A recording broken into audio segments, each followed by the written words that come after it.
Halo guys, saya Yolanda Syaharani Sanda dengan NPM 236214041. Di sini saya akan mempresentasikan hasil dari tugas yang diberikan dari Bapak. Transformasi digital UMKM tradisional dengan studi kasus toko kelontong sumber rezeki.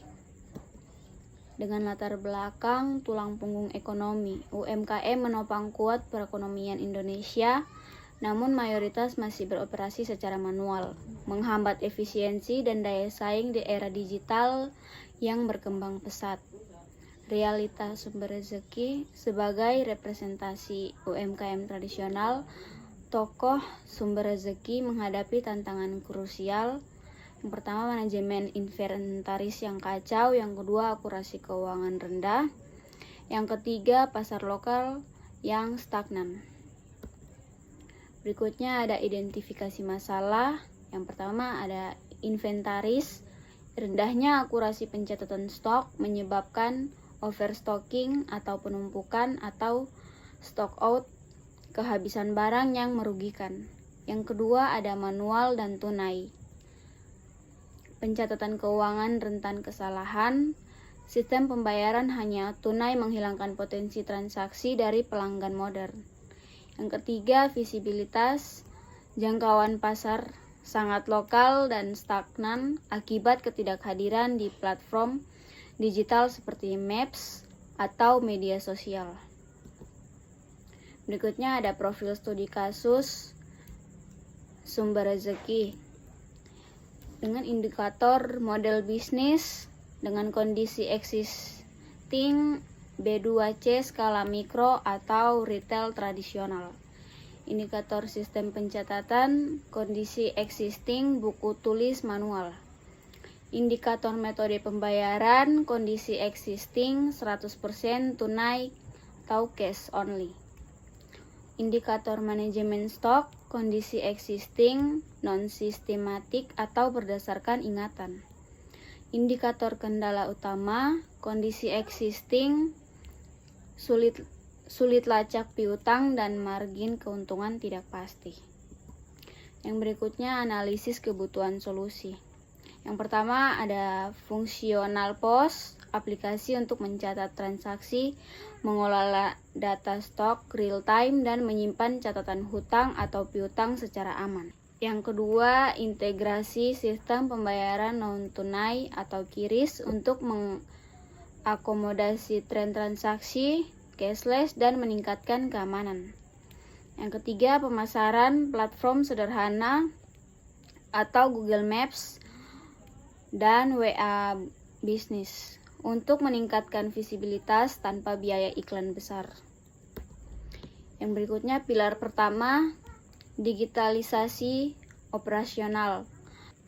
Aplikasi POS sederhana, implementasi aplikasi point of sale pada smartphone. Yang pertama, kecepatan menggantikan kalkulator manual mempercepat transaksi 15-20%. Yang kedua, inventaris, pelacakan keluar masuk dan notifikasi stok menipis. Yang ketiga, manajemen piutang, pencatatan hutang pelanggan digital dengan pengingat otomatis. Pilar yang kedua, vintage dan marketing.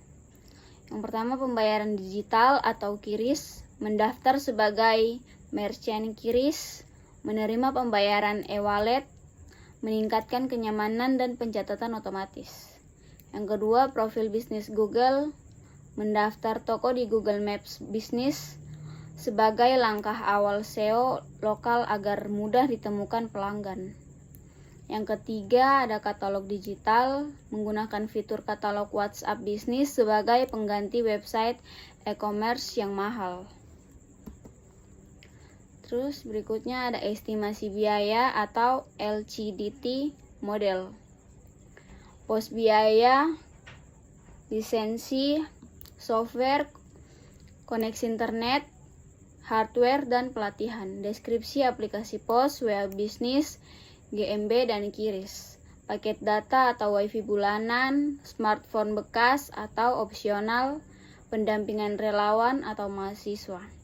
Estimasi 0 rupiah, 50 sampai 150 rupiah, 800 ribu rupiah sampai 1.500.000 rupiah, dan non moneter. Rencana implementasi yang pertama, tahap pertama, inisiasi minggu pertama hingga minggu kedua, instalasi pos, input 100 produk terlaris, pelatihan dasar, pengajuan QRIS. Tahap kedua, adopsi minggu ketiga hingga minggu keempat, full transaksi digital, menerima QRIS, optimasi Google Maps, dan katalog WhatsApp. Tahap 3, sustentasi bulan 2, analisis laporan penjualan mingguan untuk optimasi stok dan pembelian. Yang berikutnya, target matriks keberhasilan 3 bulan, akurasi stok, baseline kurang lebih 60% manual, adopsi 20%, efisiensi layanan kurang lebih 25%. Rencana pelatihan pengguna, sesi pertama 2 jam, dasar kasir, hands on, input produk, simulasi transaksi, catat piutang. Sesi 2 1,5 jam, stok dan laporan, stok opname digital, input barang masuk, membaca laporan. Sesi 3 1 jam, digital outreach, praktik QRIS, katalog WhatsApp bisnis, verifikasi Google Maps. Sesi 4 2 minggu, peralihan kebiasaan, pendamping jarak jauh, dan evaluasi harian konsisten. Kesimpulannya, transisi ke digital melalui model LCDT adalah solusi realistis bagi toko sumber rezeki.